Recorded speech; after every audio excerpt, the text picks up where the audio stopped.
Bismillahirrahmanirrahim. Assalamualaikum warahmatullahi wabarakatuh. Bagaimana kabar anak-anak sekalian? Semoga di ajaran tahun baru ini, di ajaran semester 2 tahun 2020-2021, semoga selalu kita dalam lindungan Allah Subhanahu wa taala. Amin. Oke, sebelum kita mulai pembelajarannya, pelajaran pendidikan agama Islam dan budi pekerti, adalah kita terlebih dahulu membaca doa belajar. Berdoa dimulai. Bismillahirrahmanirrahim. Raditu billahi rabba wa bil islam dina Nabi Muhammadin nabiyya wa rasulullah. Rabbi zidni ilman warzuqni fahman. Bismillahirrahmanirrahim. Rabbi sahli sadri wa yassirli amri wa lisani yafqahu qawli. Shadaqallahul azim. Oke, di sini kita akan masuk pelajaran ke-7 dalam pelajaran pendidikan agama Islam dan budi pekerti yang bertema tentang hati tentram dengan berperilaku baik. Hati tentram dengan berperilaku baik. Kalau yang sudah download bukunya ada di halaman 89. Ya, orang yang berperilaku baik hidupnya pasti akan tentram. Jadi kalau kita tidak ada masalah, ingin tidak punya masalah, jadi kita harus berperilaku baik kepada siapa saja, kepada kakak, kepada adik, kepada ayah, ibu, om, tante, nenek, kakek, kepada teman, kepada siapa saja. Kita harus berperilaku baik supaya kita dalam keadaan hidup yang tentram. Bila berperilaku baik, kita akan selalu mempunyai banyak teman, banyak saudara, dan dicintai oleh orang lain.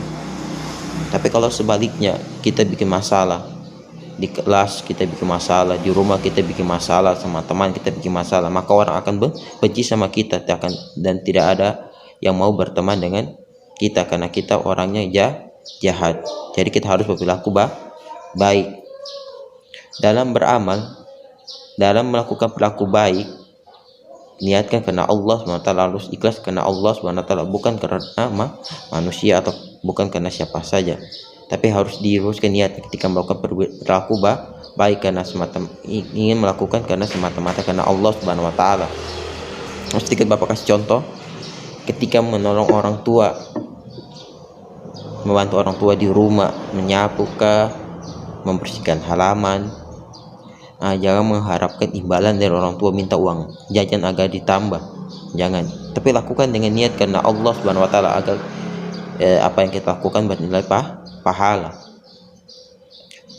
Di sini kalau tentang berperilaku baik, di sini sedikit Allah Subhanahu wa taala berfirman dalam sebuah ayat dalam Al-Quran yang mafhum artinya, telah ada suri tauladan yang baik bagimu yang terdapat pada diri Rasulullah Sallallahu Alaihi Wasallam. Jadi kalau kita mencontohi akhlak, maka kita harus contohi adalah Rasulullah Sallallahu Alaihi Wasallam, karena dalam diri Rasulullah telah ada suri tauladan atau perilaku yang baik dalam diri Rasulullah Sallallahu Alaihi Wasallam. Contohnya ketika Rasulullah Sallallahu Alaihi Wasallam mau pergi melaksanakan sholat, katakanlah sholat zuhur. Ketika itu Rasulullah di jalan berpas-pasan dengan kakek-kakek tua yang jalannya menggunakan tongkat. Maka Rasulullah SAW tidak melambung orang tua tersebut untuk pergi menuju ke masjid melaksanakan sholat dan menjadi imam, tapi Rasulullah SAW tetap berada di belakang kakek tua tersebut. Kakek tua melangkah satu kaki, maka Rasulullah melangkahkan satu kakinya. Kakek tersebut melangkah kaki selanjutnya, maka Rasulullah melangkahkan kaki selanjutnya. Rasulullah tidak melambung orang tua tersebut. Nah, itulah sedikit contoh akhlak Rasulullah SAW kepada orang tua. Dan bagaimana akhlak Rasulullah SAW kepada orang lain. Rasulullah mengajak tentang kebaikan kepada kaum yang berada di Mekah pada saat itu. Rasul mengajak, taatlah kepada Allah Subhanahu wa taala. Ucapkanlah kalimat la ilaha illallah, maka kalian akan selamat, kata Rasulullah SAW. Tapi apa yang dilakukan oleh kaum penduduk kota Mekah? Maka mereka berkata, kau ini gila Rasul, kau ini gila Muhammad, kau ini penipu, kau ini pendusta. Rasulullah dihina, dicaci, dimaki, tapi Rasulullah SAW tidak marah sedikit pun, tiada rasa marah, rasa benci.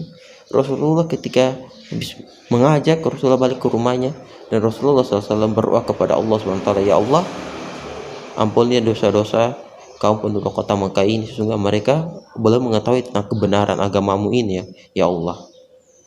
Bukakanlah hati-hati mereka agar mau menerima hidayah darimu, ya Allah. Rasul doakan kebaikan untuk mereka. Rasul tidak mendoakan untuk dilaknat atau diapa, tidak, tapi Rasul mendoakan agar mereka mendapatkan keberkahan dari Allah SWT dan diberikan hidayah oleh Allah SWT. Itulah sedikit contoh akhlak Rasulullah SAW kepada orang lain. Dan contoh Rasulullah SAW kepada cucunya Hasan dan Husain. Ketika itu Rasulullah SAW sedang melaksanakan sholat subuh. Maka ketika itu Hasan dan Husain, ketika Rasulullah SAW sementara ruku, maka Hasan dan Husain itu bergantian bergelantungan di lehernya Rasulullah SAW. Rasulullah tidak marah, tidak memukul. Rasulullah biar rukunya lama sampai Hasan dan Husain bosan bermain dengan Rasulullah SAW ketika itu sedang sholat. Nah ketika itu setelah Hasan Husain turun dari bergantung di leher Rasulullah, iktidal sami Allahu liman hamidah. Selesai sholat, assalamualaikum, Rasulullah memanggil cucunya kembali dan memeluk mereka berdua. Wow, luar biasa akhlak Rasulullah SAW. Kepada anak kecil pun Rasulullah tetap menyayangi anak kecil. Jadi itulah, kalau kita mengaku sebagai umatnya Rasulullah SAW yang cinta kepada baginda Rasulullah SAW, maka sepatutnya seyogyanya kita mencontohi akhlak Rasulullah SAW. Oke ya, di sini tadi sebagian kecil sudah menjelaskan contoh-contoh berperilaku baik ya. Di antaranya lagi kalau mau beramal baik atau berperilaku baik itu banyak sekali ya. Contohnya yang lain adalah ketika kita melaksanakan sholat, itu termasuk perilaku baik, tapi lakukanlah melaksanakan sholat karena semata-mata karena Allah Subhanahu wa Ta'ala. Dan begitu mengerjakan tugas yang diberikan oleh guru-guru kalian di rumah, ketika kalian kerjakan dengan niat karena Allah SWT, maka akan bernilai pahala, dan itu pun merupakan perilaku baik. Ada contoh selanjutnya, apabila kita mempunyai makanan lebih atau rezeki yang berlebih, sebaiknya kita membagikan kepada orang yang tidak mampu, maka kita bagikan, kita berikan, maka itu termasuk perilaku yang baik juga, perilaku terpuji. Dan kalau kita melakukannya dengan keikhlasan, maka akan bernilai pahala di sisi Allah Subhanahu wa Ta'ala. Dan Bapak sedikit teringat dengan sabda Rasulullah SAW, barang siapa yang bersedekah 1, maka Allah akan lipat gandakan menjadi 10. Dan barang siapa yang bersedekah 10, maka Allah akan melipat gandakan menjadi 100. Dan barang siapa yang bersedekah 100, maka Allah SWT akan melipat gandakan menjadi 1000. Dan seterusnya. Tetapi di dalam sebuah hadis itu dan diradasi dengan niat keikhlasan. Karena dalam sebuah hadis yang mafhumnya Muaz telah bertanya kepada Rasulullah SAW, ya Rasulullah, amalan apa yang harus aku lakukan? Maka Rasulullah SAW menjawab, lakukanlah amal kebaikan walaupun itu sedikit, tapi dilandasi dengan keikhlasan, sesungguhnya itu telah mencukupi.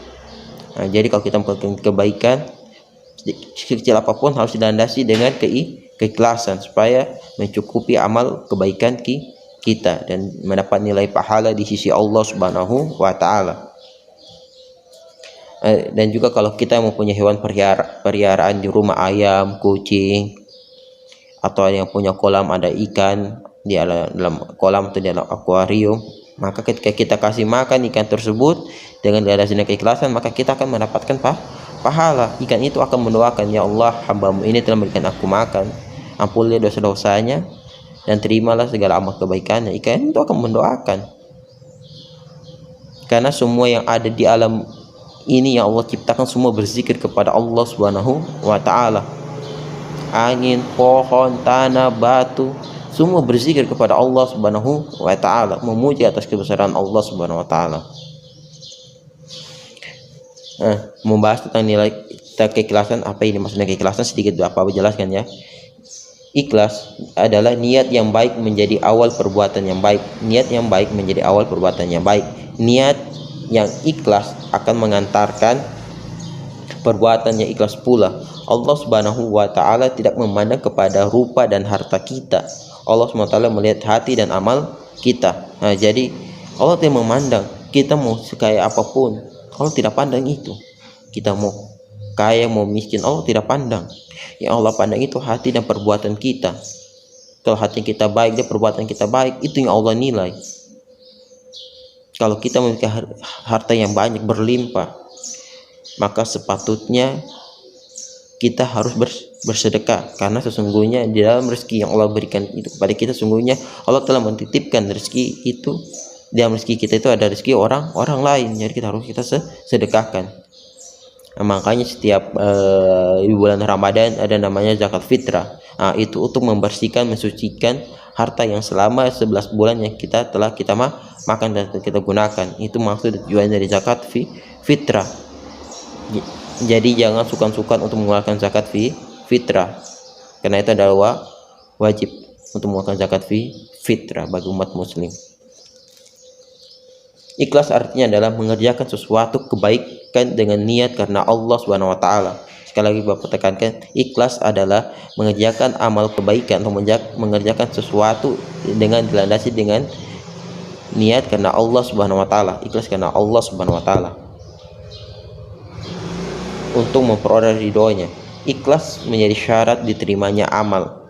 Ikhlas. Jadi kalau kita melakukan kebaikan apa saja yang tadi Bapak sebutkan contoh-contohnya, jadi haruslah dengan keikhlasan, karena itu salah satu standar untuk agar amal kebaikan kita diterima oleh Allah Subhanahu wa taala. Allah SWT berfirman dalam Al-Qur'an, Bismillahirrahmanirrahim, wa ma umiru ila liya'budullaha mukhlisina lahuddin. Yang artinya padahal mereka tidak disuruh kecuali supaya menyembah Allah dengan memurnikan ketaatan kepadanya dalam mengerjakan agama. Al-Quran surat Al-Bayyinah ayat 5. Ini potongan ayat Al-Quran ya, dalam surat Al-Bayyinah ayat 5. Oke. Di sini nanti Bapak share ya. Tugasnya nanti di halaman 93. Ada yang harus dikerjakan halaman 93. Dan Bapak teruskan lanjutkan ya materi selanjutnya. Tugasnya nanti itu halaman 93 dan halaman 94.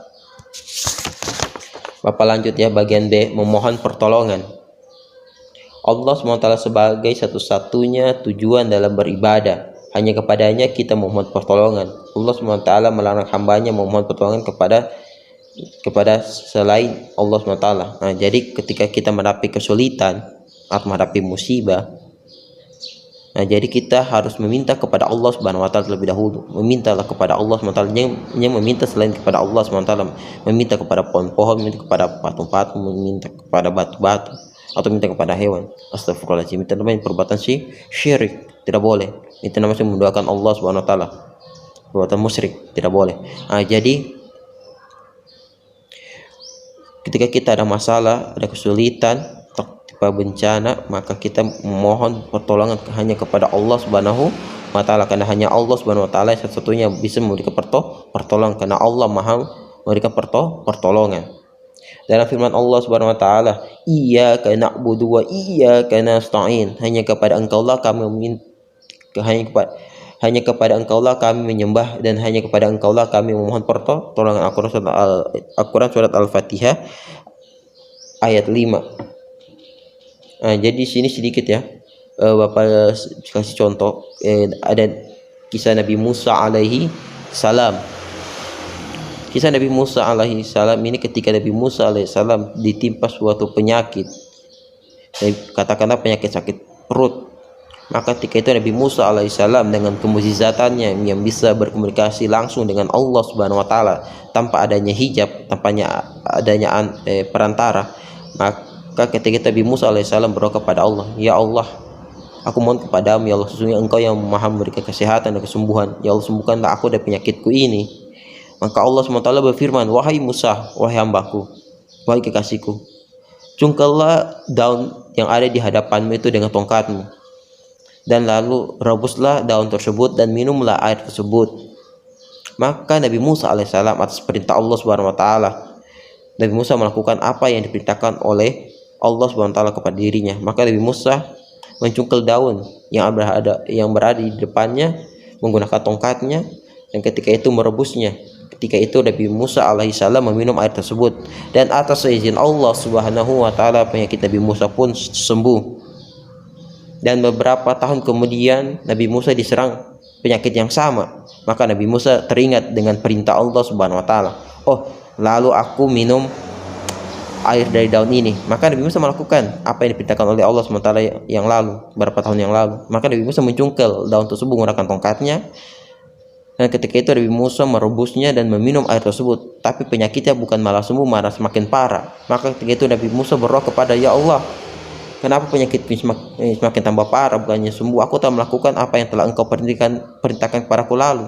Maka Allah SWT berfirman, wahai Musa, wahai kekasihku, engkau tidak memohon kepadaku agar aku memberikan kesembuhan pada dirimu, tapi engkau meyakini bahwa daun tersebut yang menyebabkan engkau sembuh, maka aku tidak memberikanmu kesembuhan karena engkau tidak meminta kepadaku.